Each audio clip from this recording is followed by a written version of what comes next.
జీవిత పరమార్థం. కథ రాసిన వారు ఆర్సి కృష్ణస్వామిరాజు, చదువుతున్నవారు బివి సుకన్య.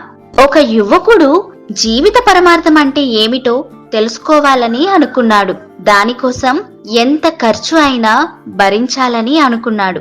అనేక దూర ప్రాంతాలకు వెళ్లి పెద్ద పెద్ద గ్రంథాలయాల్లోని పుస్తకాలను తిరగేశాడు. మేధావులుగా గుర్తింపబడిన పెద్దలను కలిశాడు.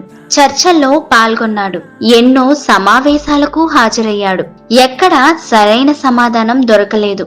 ఏ గురువునైనా ఆశ్రయిస్తే సమాధానం దొరుకుతుందని కొందరు మిత్రులు సలహా ఇచ్చారు. ఎక్కడైనా మంచి గురువు దొరుకుతాడేమోనని వెతుక్కుంటూ అడవిలోకి వెళ్ళాడు. వెదకగా నదీ తీరాన ఒక ఆధ్యాత్మిక గురువు కూర్చొని ఉండటం కనిపించింది. ఆ గురువు ముఖంలో తేజస్సు కనిపించింది. తనకి సరైన సమాధానం ఆ గురువు వద్ద దొరుకుతుందని చాలా సంతోషపడ్డాడు. దగ్గరకు వెళ్లి నమస్కరించి తన మనసులోని భావం చెప్పాడు. తనను శిష్యుడిగా గుర్తించమన్నాడు. దానికోసం ఎంత మూల్యమైనా చెల్లిస్తానని చెప్పాడు.